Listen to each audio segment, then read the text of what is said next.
This week's episode of Tales from a Gemini is with MotoGP journalist Niki Kovacs.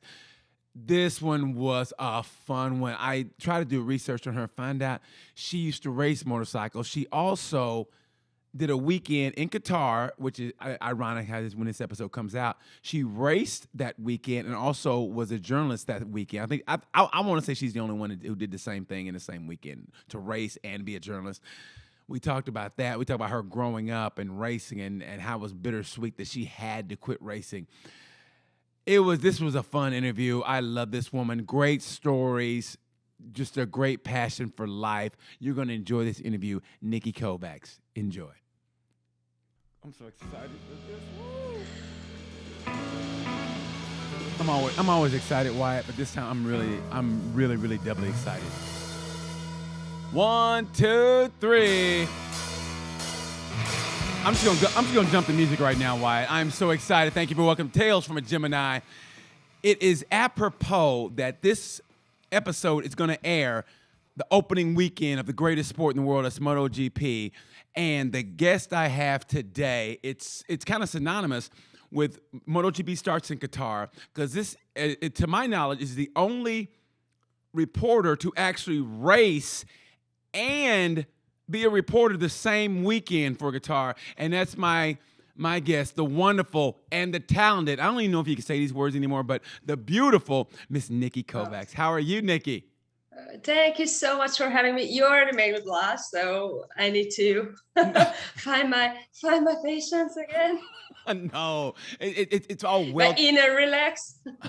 No, it's well-deserved accolades because you are, like I was telling you before the show started, I was trying to find stuff on you, and it was, I had to go through Instagram, and it was, a lot of great pictures, by the way, and you're a good traveler, well-traveled, and I like it. I was like, but I want to know more, and then I found what I need to find, and what I found was golden, because you basically are a trendsetter. You not only are a reporter for MotoGP, and you asked the tough questions, but you also raced, and you raced the same weekend. I think it was back in 2008. You raced the same weekend that they also you raced, that MotoGP was there for the opening weekend. So you put your leathers up, and then you went and reported. I think that was 2012, if I'm not mistaken. Yes. I'm terrible with dates recently, but only with my own personal life. I don't know what's going on. I'm getting old. This is the thing. Stop it. I'm getting worse and worse with it. But I think that was in 2012, and I must tell you that was one of the most difficult, the toughest weekend. Not the weekend itself, but the Monday morning. I literally, I couldn't get out from the bed, and that was the time when my hernia just blew. Yeah, because I think that was too much racing. I did 2 races because at that time I used to race in the Qatar Championship, the 600cc category, used to call it, I think, Lozel Asian Championship or stuff like that. So 2 races, 2 podiums that weekend. And let me tell you, I was so proud because I could convince my friend Colin Edwards to come to the grid with me. Yes. So not an umbrella boy, don't get me wrong. Just be there, support me. So that after that, all the riders wanted to get a photo with Colin. Please, Colin, come here, So 2 podiums, that was awesome. Then, I just left the letter, pick up my camera, because being a reporter journalist, I'm also a photographer, too many things at the same time. Carrying my, 10K, in pounds, you can calculate. I'm not good with that, so it was like 10, 11 kilograms. So when Monday morning, I was like, bam, neck completely blocked, couldn't move. I was freaking out, literally. Yeah. I was alone there. Yeah. I was like, okay, what now? I cannot get out from the bed. I need to go home. I need to pack. So crying, I called my mom. Mom, I cannot get out from the bed. What should I do? So Michele from Clinica Mobile was still there. So I don't know, finally, after 1 day or more or less, I could a little bit move, pack up.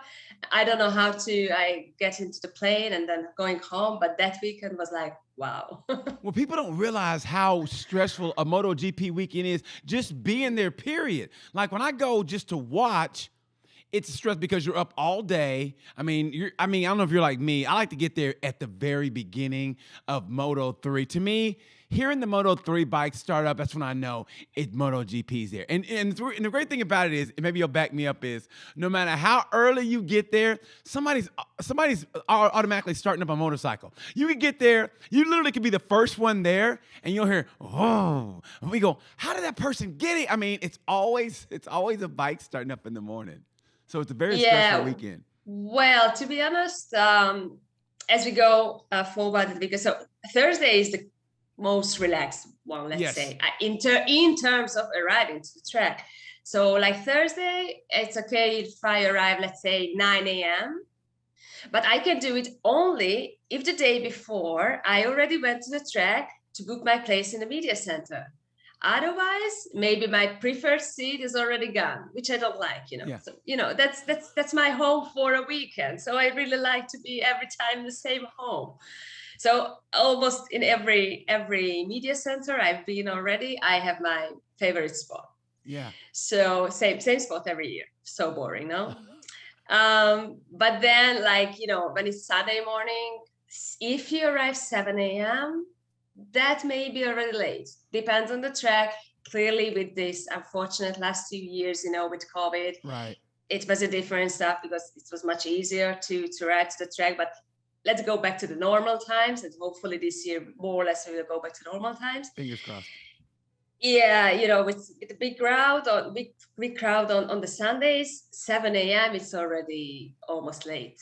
Yeah, well, you know what? I think that with COVID, affecting the last 2 years, I think it's going to have like a ricochet effect in that I think the crowds are really going to come out now because they've been so, like, they're chomping at the bit just to get out and see. And I think, maybe you'll back me up, but I think this year is the strongest field that MotoGP's ever had. I mean, personally, I think it's I think you could see world champions not even getting a point some weekends and finishing, but not getting a point. I think this is the strongest the strongest field I've ever seen. I think the same as well. Clearly, from the crowd point of view, everyone is really interested what's going to happen without Valentino this year. Mm-hmm. Whether the same people will come just supporting maybe Pecco Bagnaia or Franco Morbidelli or Luca Marini or any of the other Italian riders, even if it's not from the VR46 Academy. For example, Enea Bastianini, I think he will be one of the top guys. Yes. At least the first part of the season, I feel a little bit of advantage now that he, rides the GP 21. So let's say last year's bike, last year's Ducati, which can be an advantage, frankly speaking, but the guy is just so fast. Yes. I really like also, he's such a nice folk. So yeah, this is from the crowd. And that being the most competitive field, yes, I agree. This is first of all thanks to the current technical regulation, mm-hmm. and all the work of the last 5-10 years maybe. All the bikes are really, really close, yes. But also the riders. But to be completely honest, to be this really, really competitive field, maybe it's not the nice thing to say, but this is a truth. Marc Marquez's current situation, all the injuries he had in the last 2 years, this helps a bit, let's say. I mean, I truly believe, and I honestly believe that without that crash in Jerez 2020, with a completely full and fit Marc Marquez, the last 2 years would have been different, and also this year he would be. Well, think about it. Last year, he misses the first 2 races. He comes in the third race. He could have won France. He could have won in Le Mans because he was leading that race, and it was a wet race. He could have won in the Red Bull Ring wet race. He came in one of the few wet races that he screwed up on.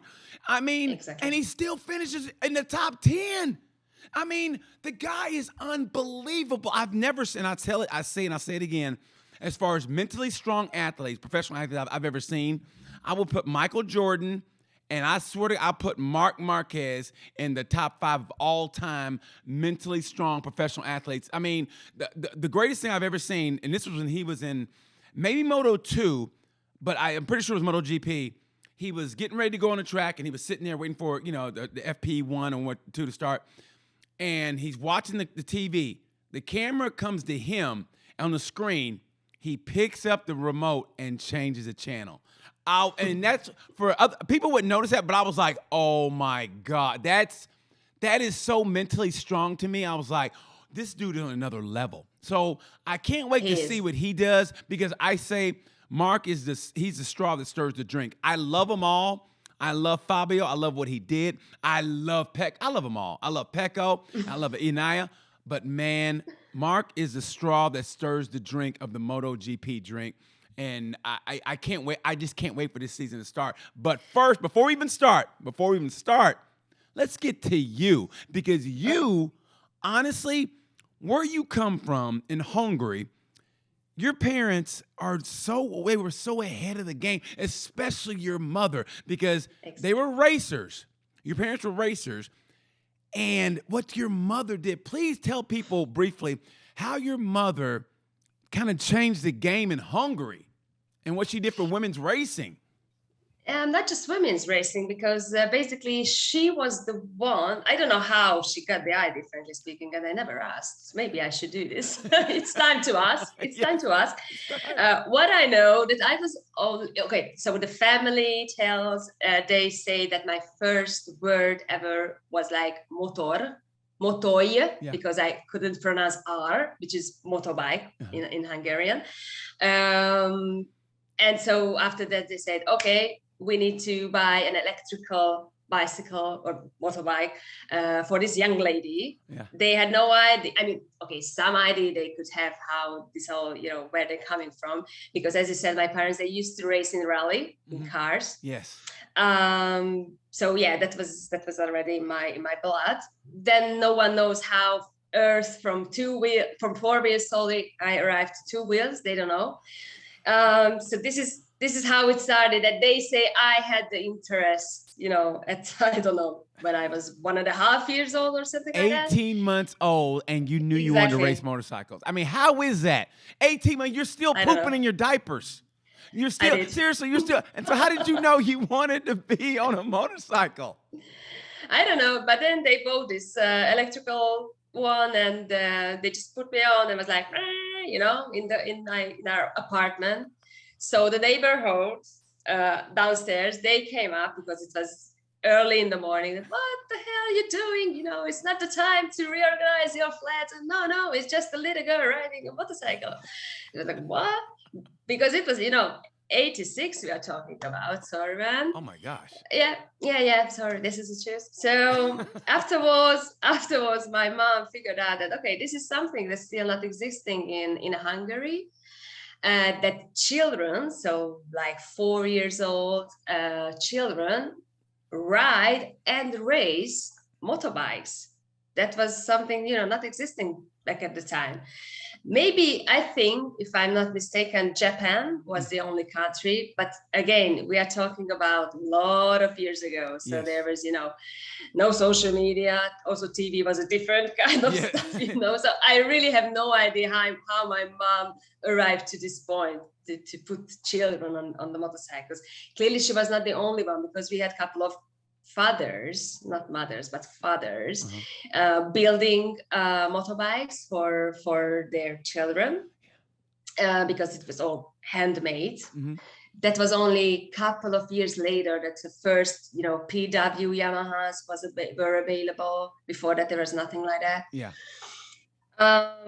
And maybe women sometimes better organizers. I don't know, but I'll agree. My mom. I'll agree on that one. But my mom said, "Okay, let's do this more serious." So she found a couple of fathers, couple of parents interested in motorbikes, maybe ex-racers as well.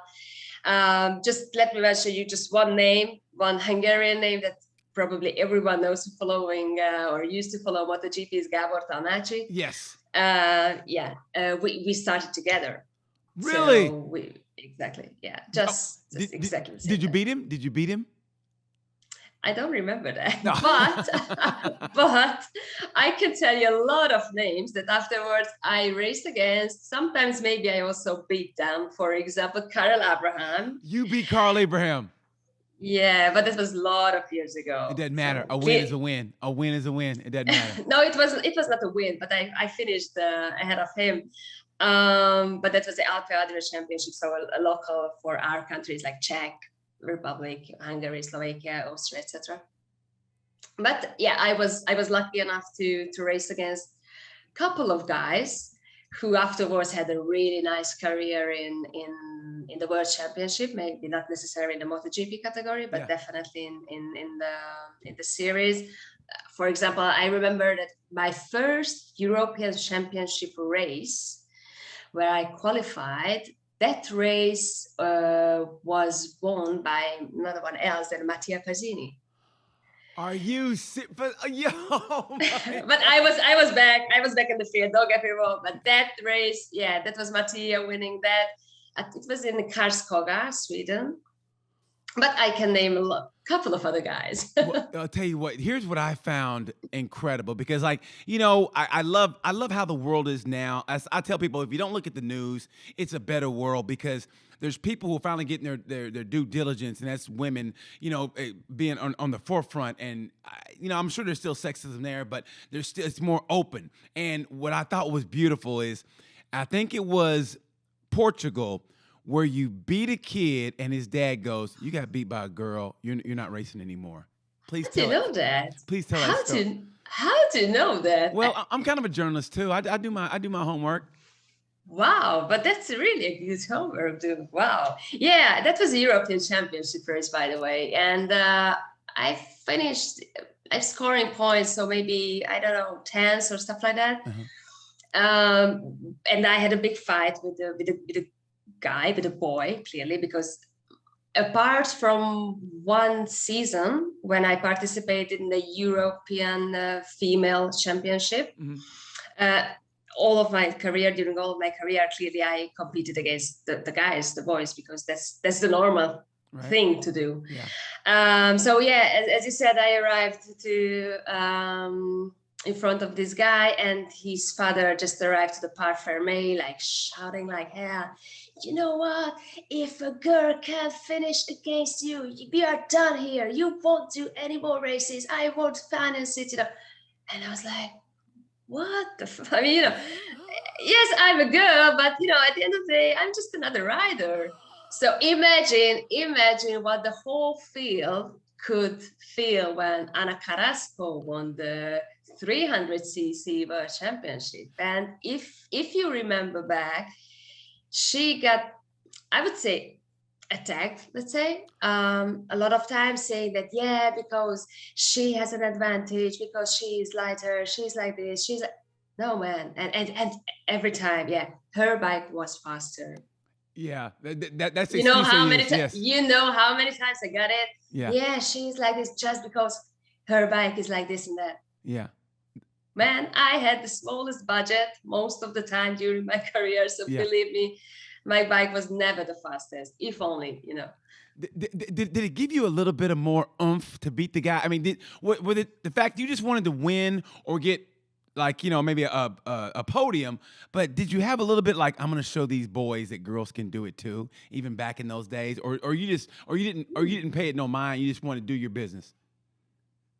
I don't think I had this in my mind that, you know, this, I'm a girl and I want to show. No, I know. I mean, I was just one of the riders. Maybe I felt more that I had a lot of disadvantage being a girl. But I just wanted to prove. How do you have an advantage, you think? In a lot of ways. So we cannot forget that motorcycling, motor racing, also a physical sport. Yes. We cannot forget. It's not just, MotoGP is super hard, super hard. But also Moto3, or back at the time, 125 GP, the category which I used to race in. So it's a physical sport. And you know, we can do whatever we want, but women and men, we are different also in our physical reality. God. Yeah, thank God. Yeah, yes. In some ways, thank God. Yeah, but this can be a disadvantage. Also, I'm quite a small one, you know, only 160 in centimeters or meters, sorry. So, for example, I used to race together and also against other girls much taller than me, bigger than me. I don't want to say like men physically, but more close to them. So, as you can see, I'm quite thin. That was the case. So I had to train much more to be able to handle everything. And for example, also because of my weight, I remember back at the time in the 125 GP, there was a minimum weight you had to reach: the rider, the bike, and everything together. For that, we had to put 9 extra kilos on the bike. Wow, Otherwise, because you were so I light. was under the limit. Yes. Wow. But imagine now, 9 kilograms and moving on the bike and, doing the turns and changing direction. That's a lot. That's a lot. So let me ask you something. Did you have the presence of mind, the clairvoyance to say, I love this? Or were you just in it and you didn't really realize it? Because now that you're out of it and you're watching it from afar, did it take you back, and did you really appreciate what you were doing while you were doing it? Because like now, I look at the sports that I did, and I go, man, I really love that sport. But while I was in it, I didn't appreciate it as much. Do you find the same thing? Or while you were doing it, you go, man, I love this? I had this feeling. Yeah, I had to love this feeling every time. I remember every beginning of April, normally, when was the first time then in Hungary the weather was good enough to go first time at the track. I remember that feeling, like, wow, okay, this is best than anything. Yeah. Literally anything, best than sex, anything, really. Sorry. We're not even going to go there, but there you go. No, but you know what though? It's the truth, and I know it is funny, but it's the truth. When you find that passion to where, honestly, like when I'm doing a track day, and you're on that track and it's feeling good, and the bike's, you're just going, this is the greatest feeling ever. Yeah. So I know what you mean. I know exactly what you mean. And don't get me wrong, it doesn't mean that my love life is not good enough. So don't get me wrong. Hey, we're not going there. It ain't that kind of podcast. we're not going there unless you want to, but I don't think we're going to go there. Yeah. But anyway, now can you name a race that sticks out in your mind? And you don't have to, maybe you didn't win it, you have to finish, but was there a race that you remember going, I'm having the best time ever? Is there one that just sticks out in your mind where it implants in your mind forever? You're going, this is the greatest. I don't think I have one specific race. One race weekend that clearly stands out was still in Qatar, but that was an 8 hours endurance world championship race. Mm-hmm. Where I was part of the Qatari team, one of the Qatari teams, because they had 2 at least at the time. And that was an all-feminine team. Frankly speaking, this was my idea. Yeah. I don't know why, don't ask me, but first time I went to Qatar and I understood also that they doing local stuff. I was like, I really want to do something with them because, that would be something special. Yeah. Women racing in an Arabic country, that's something. And they were open for it. And back at the time, there was a Hungarian man, Rezső Bulcsú, who was the director of the road racing committee in FIM.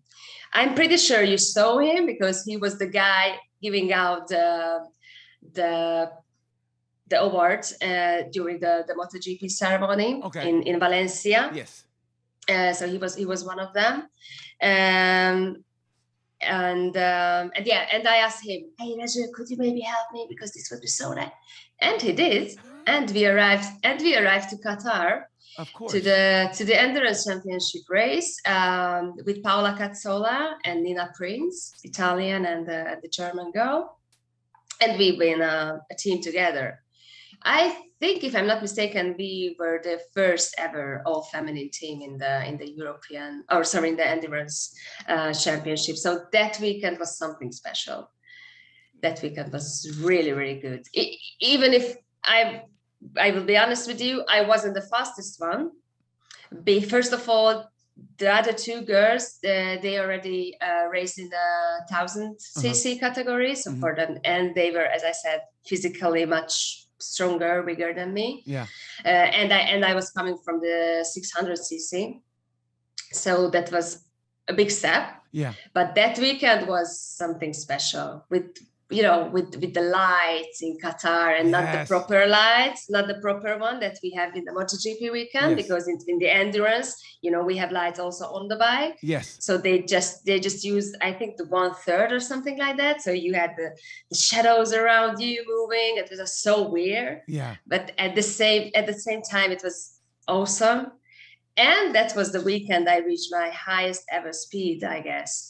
310 or 311? Yeah, 311. Yeah, 311. Exactly. Oh my goodness! Everything. Well, I mean, did you feel it? Did you go, I'm going really fast, or you were just in the moment? Yeah, just in the moment. Because also when you are on the bike, main straight, this fast, you have to concentrate, otherwise. Yeah. Yeah, I know. You have to stop. You have to stop at the end. Exactly. Okay. Now you stop. It's better. Now you stop racing only because finances. All right. Yeah. I mean, because now was there a bittersweetness to that? I mean, was there like a little bit of bitterness, like or you were kind of like, I knew this was going to happen, and I mean, how did you feel? I mean, what was that feeling like? Did you feel like you squeezed the most you could out of your talent? No. Really? This is the problem.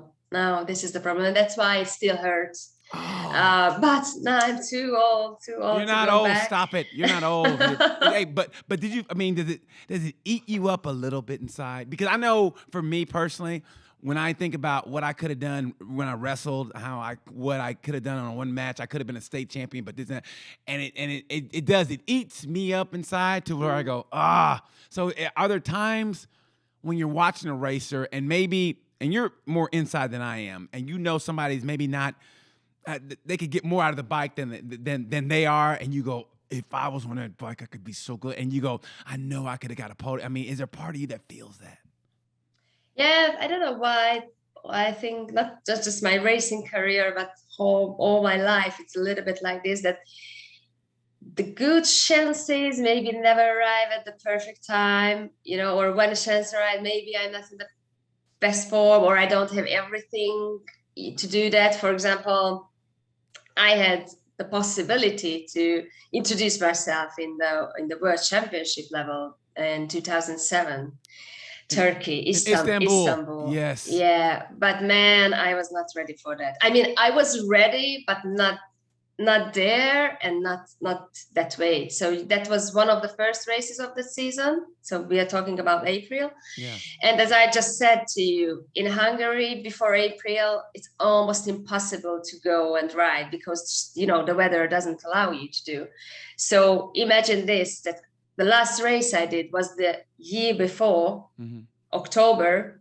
Then I stopped completely, maybe some off-road. And then I did one single track day before going to a place, a track, which I don't know. Istanbul was the first time ever for me to be there. Yeah. I was not ready. I was not ready for that, unfortunately. So these things, still eats me. But being how it is now in the world, we have YouTube. We have now we know how to tap into that mental, like, okay, things aren't, like when Michael Phelps would train, his coach would purposely lose his goggles on purpose. So he'd fill them with water. He would do something so that when the actual meet came and if something went wrong, he was still like, I've been through this before in practice, so I'm good. Do you think if you would have had that resource available towards you back in your day, you think you could have maybe done better at Istanbul? Because I know it was raining there. You only had maybe, one dry session. So on a track you didn't know. And did it throw you mentally? I think, when we arrived there, first of all, this is one of the toughest circuits. And why ever, is that? I think. Why is that? Why? Oh, it's for for the turns, for all the layout, it's really one of the most difficult ones. I mean, when Tilke designed the track, I mean, I think he was a little bit out of his mind. But it's a nice track, don't get me wrong, just a difficult one. And yeah, and when I realized, the weather forecast, and I saw the rain, and that time on the rain, I was not that fast. Later, I became better. Yeah. I think I understood quite quickly that it was going to be really, really tough. Maybe then I started to put too much pressure on myself. Yeah. A bit like, Yeah. I was like too rigid. Yeah. So, but there's no if, what could have happened, so in life is. I can tell each year. I mean, I can tell that just by the way you said that and your body language. I can tell, and trust me, I know. Yeah, there's times when I'm in the car alone, and I'll think of something. I go, and I'll just start cussing like, why didn't I do this? Why didn't I do that? So, yeah, and maybe the extra pressure also, that it was already so difficult to get that white card, because for me the obvious choice would have been Bruno. Yeah, I know the track. I already at the time I knew the track. Also, I was fast enough there to qualify, because we checked the lap times. mm-hmm. And the lap times I did during the Hungarian Championship races or the Al-Qadr Championship races, that was enough to qualify, which is already a big thing, with your bike, which is really not at the level where the other bikes are, etc., etc. Mm-hmm.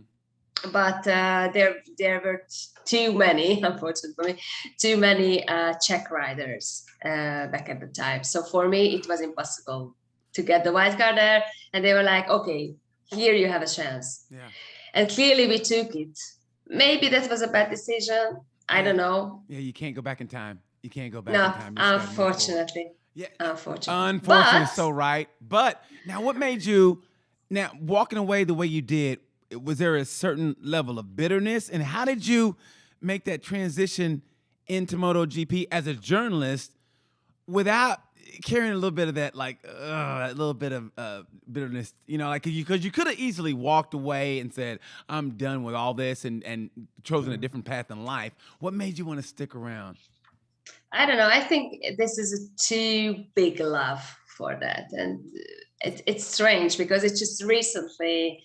I was realizing that just because I was told by someone that what I feel for motorcycling, for motor racing, maybe for MotoGP as well, it's also love. So you can be in love not just with another person, yes, but for other things as well. For example, motor racing, and this is like, oh wow, right? Really?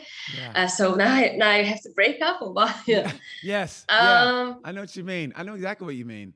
Yeah, but I was lucky enough because even if this race in Istanbul was not a success, I could continue my racing career. Moreover, I reached better and better results in national and also international levels. I just switched categories. So from 1 to 5, 2-stroke GP, I went to 4-stroke, 600 bikes. But afterwards, luckily, I had a lot of good results. Yeah. But Turkey, Istanbul was good enough for me to fall in love deeply with MotoGP. And I said, okay, even if as a rider it's not possible anymore, but let me tell you that I had another white card for that year for Sepang. But my sponsor just stepped back. Oh, that had to hurt. Oh, that so hurts. Imagine that. That hurts me hearing that. That hurts me hearing that. Oh, did you? Yeah. Okay, I'm asking. Be real. But did you cry? Was there a part of you that cried? For sure. For sure. I'm sorry. But no, but I'm okay. Sure you are. It's okay. It's okay. It's okay. You can admit it to me as well. You did. It's okay. But now. So I was lucky enough to continue racing. Yeah. And I somehow, but I think it was something self-protection from my brain. I was always able to separate the two things. So when I'm at the MotoGP races as a reporter, journalist, whatever, I really try to avoid, and I avoid to think as a rider or as a racer. You avoid that? Otherwise, yes, but otherwise it hurts. Otherwise, I arrive to the stage with you, I was thinking, oh, man, I could have done this maybe as well, or, and I don't want to have this feeling. So when I'm there, I just want to enjoy. Otherwise, being sad that what if and what only, no, that's not the way. Yeah, that'll eat you up inside. But hey, on to happier things. You said one of your other passions, one of your other loves is photography, and you said you like to capture the passion. And with that, what is that? What is the passion that you try to capture through the lens? The passion, but more the persons behind. So I remember when I arrived to MotoGP, also as a journalist, as a photographer, time were different. We had no social media. It's not like nowadays. Also, the riders themselves, they show you their life, also the personal life, if they decide to do. But back at the time, it was difficult. I mean, you could find action shots all over. Right. But nothing else. And I wanted to see, the mothers, the fathers, the reactions while the son, for example, is on the track, or the wives, or afterwards children. Maybe it's because I'm a woman. Yes. And even if I'm a rider, even if I'm a racer, there is a lot of people there to show the technical side, for example. But I still now, I want to more show the persons behind the visors, and the persons behind the riders. I think for me, what I love is in Formula One and also MotoGP, but in Formula One, one of my favorite things ever is before they go on the track, they got that close up of the driver's eyes, and he's like this. He's looking at that screen, and he's like, you can see his eyes, the wrinkles around his, the eyes, the crow's feet, and he's like this.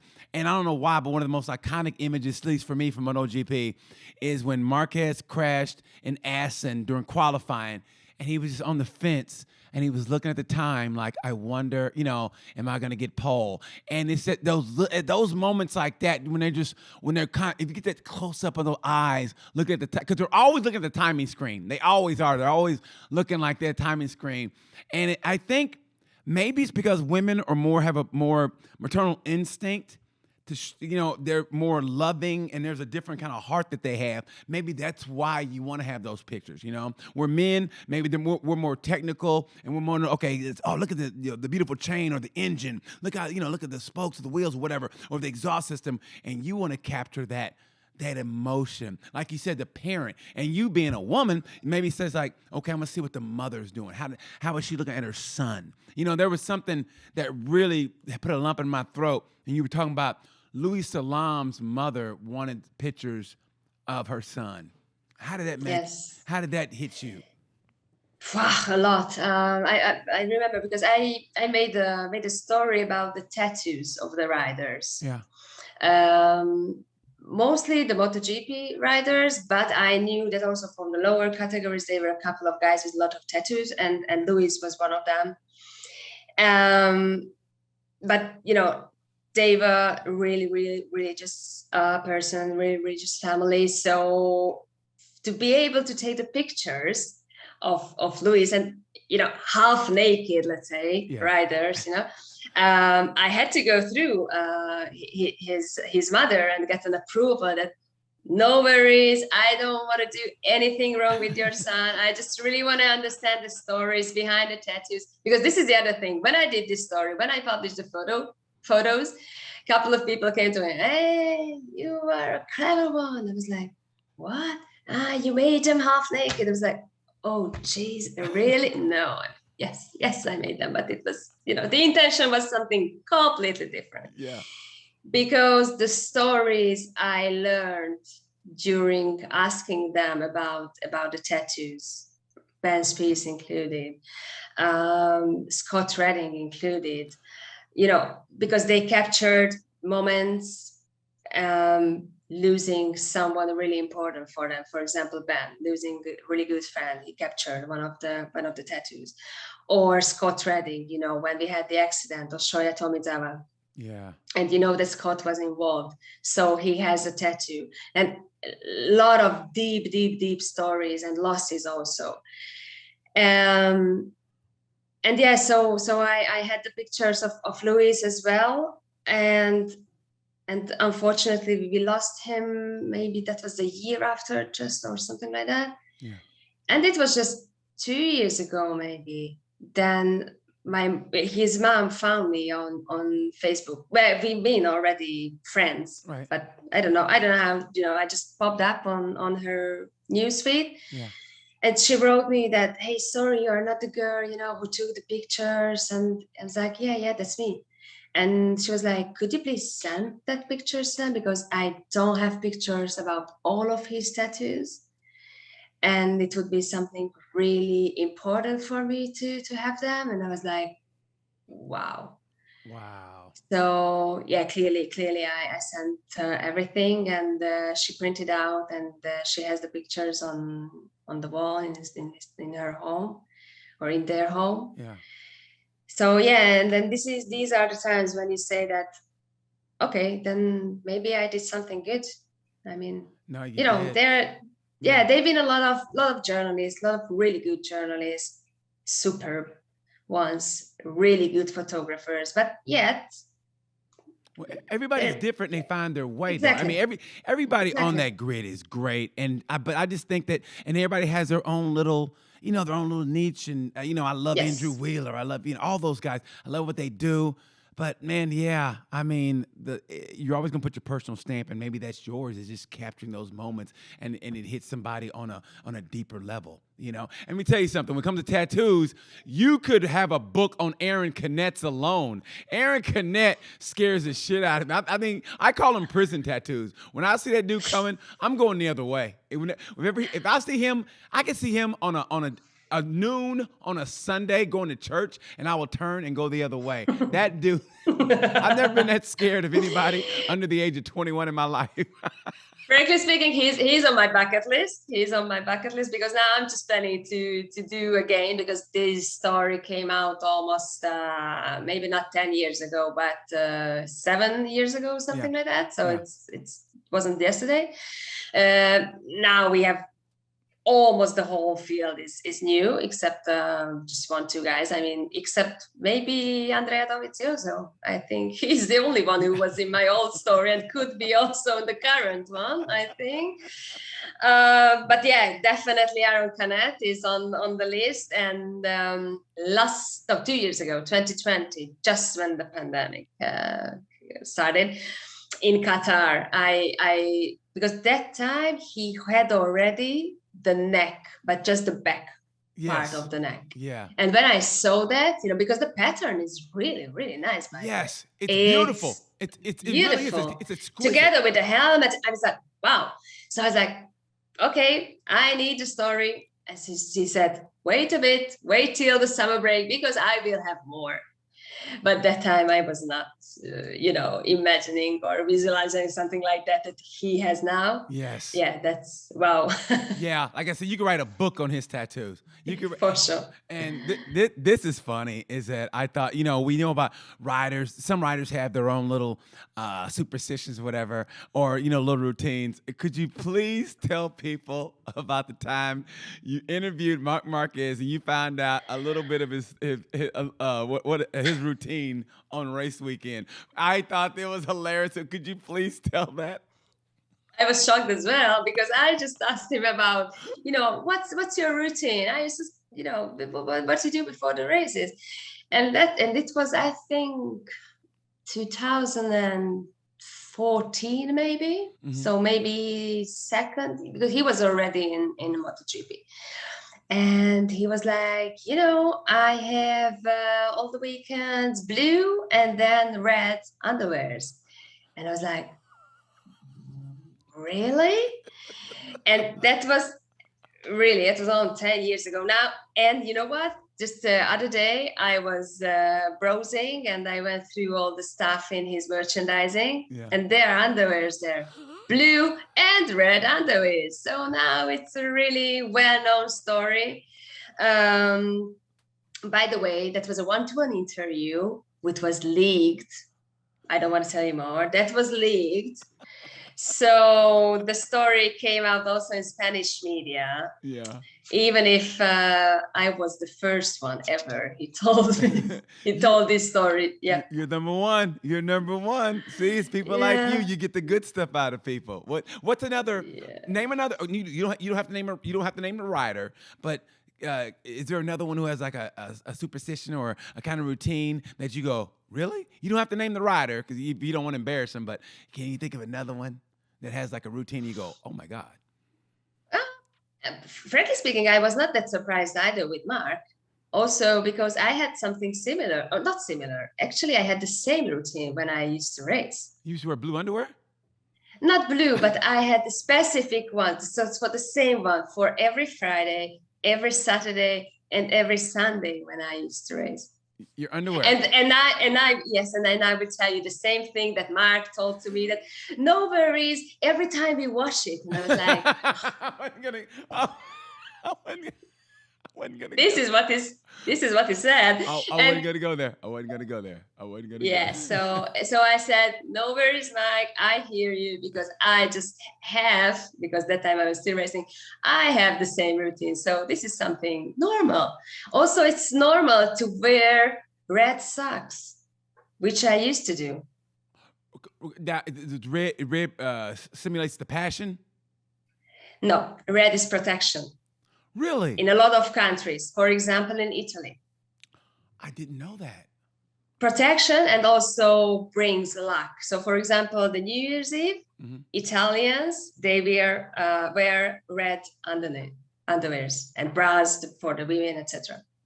Because it brings luck and also it's protection. Okay, so why blue underwear for you until race day? Why blue? No, for me, the color was not blue and red for the underwears. They were, okay, just skip this topic. Okay. I didn't want to go there, but I was like, well, since we're already there. No, you know what? I remember one of them was with teddy bears.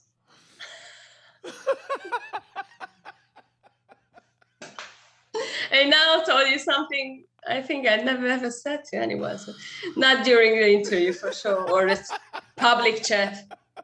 Yes. I'll tell you what.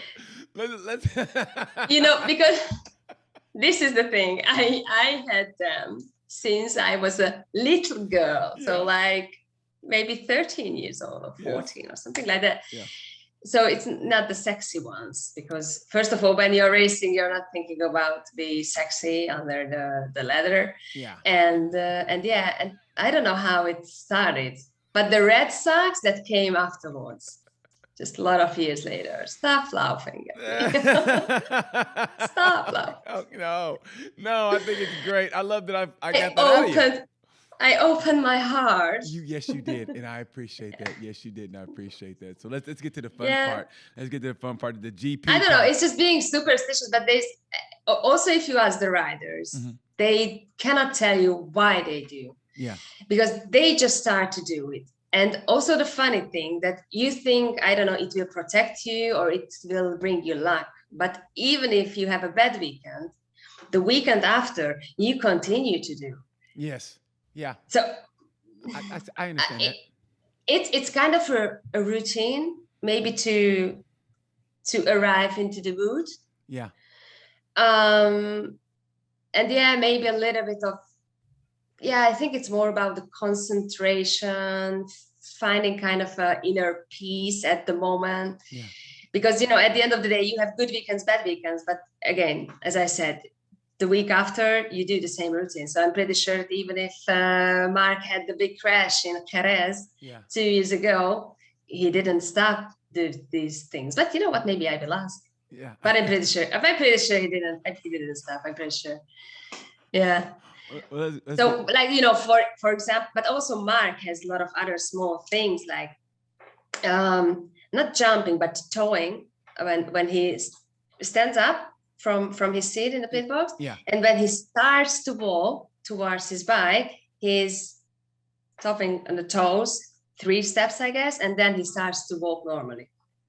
Real, I'll notice. Okay, I'm gonna watch for that. Coming Qatar, I'm gonna watch that. Yes. All cause you told me. All cause you. Yes. I, Yeah. I'm glad you told me that. I can't wait for Qatar. I can't wait. So we're gonna get to GP real quick. Your thoughts. If I can ask you right now, if somebody put a gun to your head and say, who's gonna win the MotoGP championship for 2022? The winner will be Marc Marquez. And that will be because he's so strong, even if he's physically just at 85%. I totally agree. And also because the step that Honda made yes during the winter, but more I would say last year, because already we could see the base of the new bikes already back in Misano, after Misano 2 when we had the test. I think they did a really good job. A lot of people were afraid that, but the new bikes, they never good immediately from the beginning. Yeah. I think this bike, together with Mar, has the potential to be fast immediately, but also Paul is fast, or he was fast during the test. And even if, it's like this, that you cannot read almost anything from the test results, yet you can read a lot from them. Yeah. So I think Paul is really fast and ready. And I have some doubts as it is now. Maybe after Qatar, I will say. And also, Qatar and the second race afterwards in Mandalika, I think just these 2 races will show how the 2022 season will be. Really? I think we will see different people on the podium already, immediately. I think the first 2 or 3 will be a who's who, but I don't think, and this, I remember Rossi saying this in Austin, he goes, the championship doesn't really start till we get to Europe. So I think it could be a who's who the first 2 or 3 races, and then you'll see maybe a pattern. Who do you have coming runner-up? Runner-up. Who do you have runner-up? Now I'm hesitating between Pekov will be strong for sure. But you know what? I can imagine one of the Suzuki's there. Also, Fabio is really fast, but the question is how much he will able to cover what Yamaha's missing. The lack of speed on the straightaway, but he's gonna have to push it in the corners. But luckily, Yamaha can corners, so we'll see. Who do you have top 3? Who do you have coming in third in the championship? I don't know. As you said, there are so many riders, so fast, so competitive. And don't forget, this will be, finger crossed, the longest season ever. Yes. So it's not just you have to be fast and strong, but 21 races are 21 races. And as I said, physically also, mentally. Yes. All the traveling and everything will be hard. Because I always said the season was three parts. The first part, like the first, it used to be Qatar, and then it was either Austin or Argentina, whatever.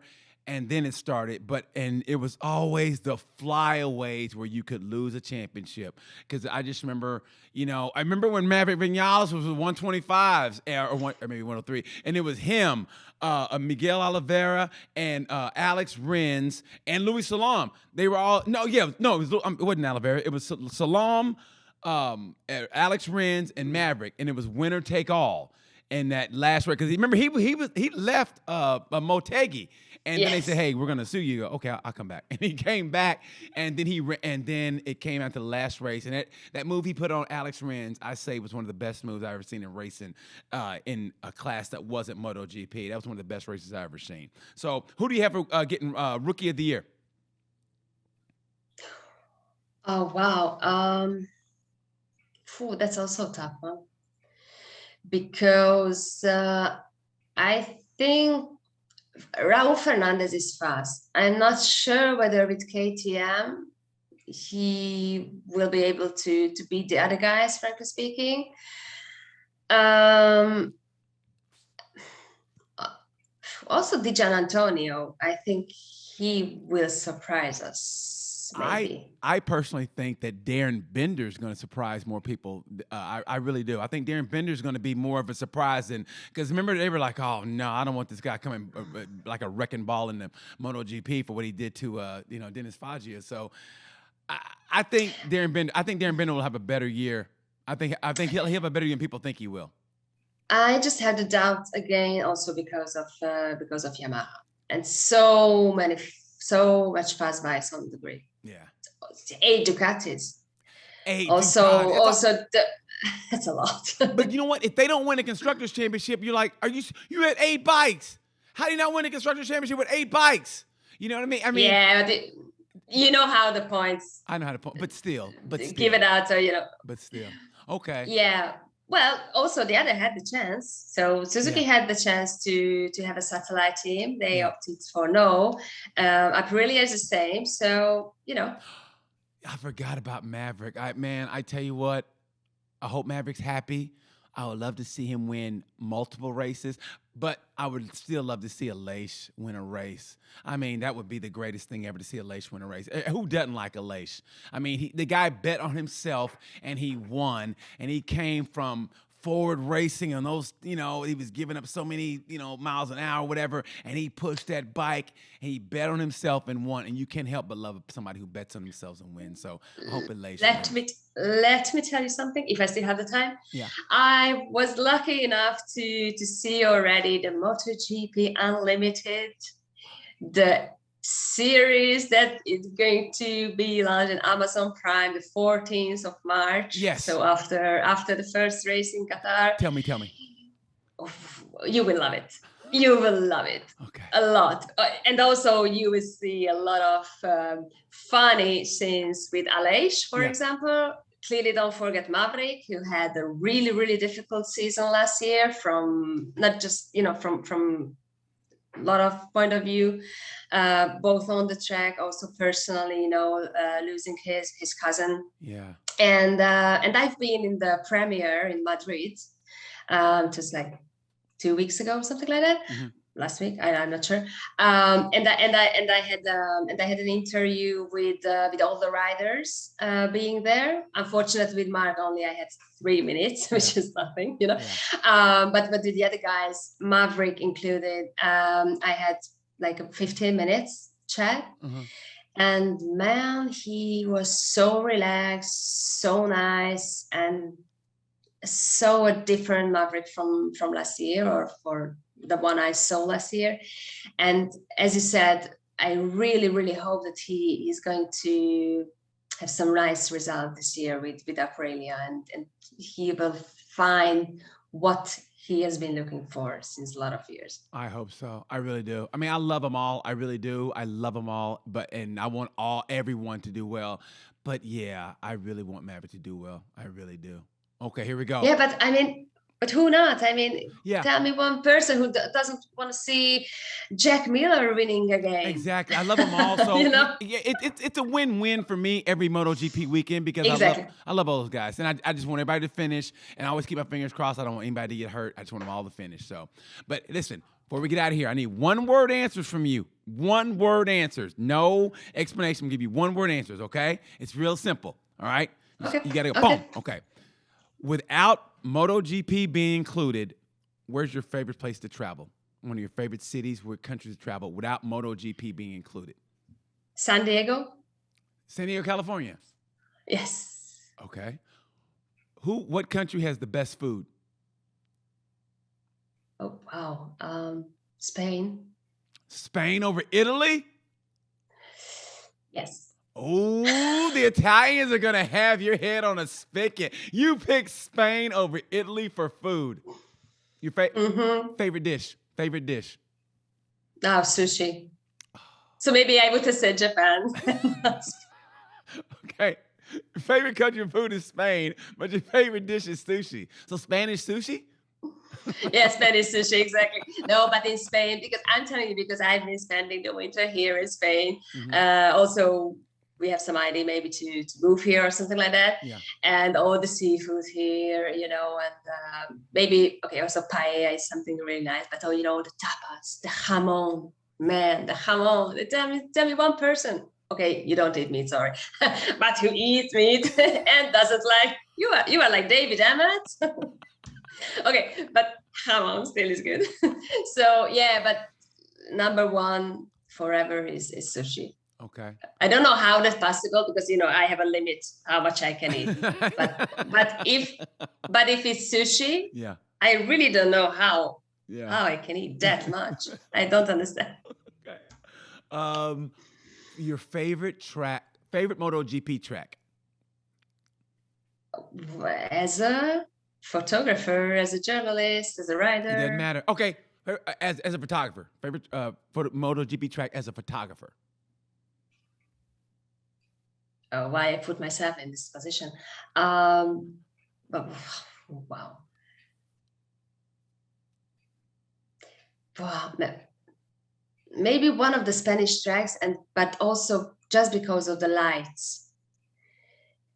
Because maybe, for example, Valencia is maybe not the best track, or you wouldn't say Valencia, taking pictures. But when we go there, November, second part of November, the sun goes down quite early, and end of the last sessions, yes, you have a really, really beautiful lights. But also in Aragon, for example, yeah, the morning lights, awesome. So the Spanish lights are special. I love Valencia. I think when I die, I want to be cremated and I want my ashes sprinkled around Valencia. I really do. I want my ashes sprinkled around Valencia. I really do. Okay. That's how much I love that place. I love that place. Okay, but to watch a race, if you had to pick any one MotoGP track to watch a race, which one would it be?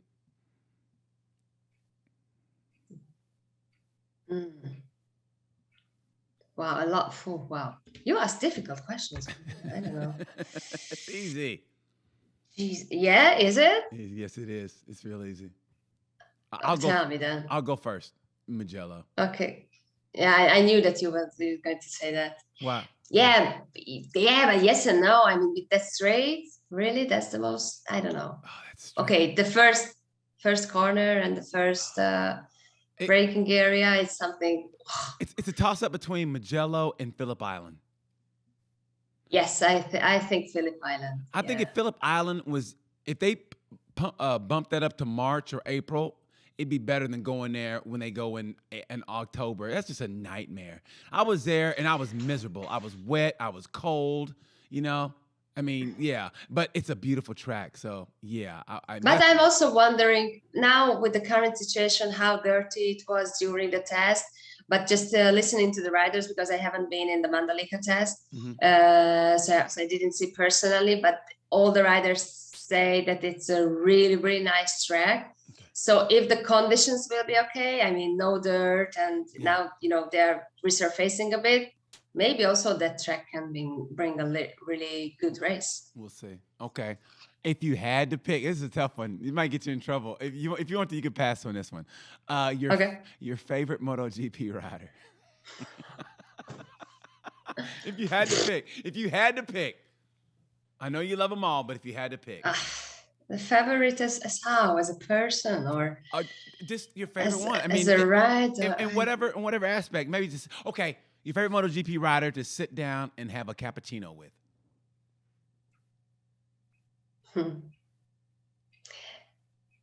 From the current field, that would be Morbidelli. Nice. Oh, I love that. We totally excluded Frankie, but I love that. That's beautiful. Yeah, Frankie is so beautiful soul. I was going to say the same thing. I love his soul. But nothing talking about MotoGP. Yes. Just talking about anything else. Life. Talking about life. Music. When he had that helmet with Spike Lee, I go, I really, really want to talk to Frankie on here, and we can talk about anything but MotoGP. I just want to talk about life with him. You know what I mean? I just feel it would be so deep and so much fun. But I think now I have another name. Kind of an all-time favorite for a lot of reasons. It's Nicky Hayden. Who? Nikki. Oh, yeah. Wow. Yeah. Yeah. Another really, really beautiful soul. Good soul. Yes. Niki Kovacs, our time is coming to an end. If there's anything, and I love looking at your your Instagram because it's just you can just see the passion that you have for life, for travel, for what you do for a living. I mean, it's all you can just tell. It's not one of those people where oh, that's your Instagram life, but it's totally different. I mean, you could see the passion in what you do. So, if there's anything that you want to tell people that should be a life's motto, what would it be? Hmm. Well, enjoy the moment. Enjoy the moment because you really, really can't know what the future brings. Yeah. And I don't know. I mean, wow, now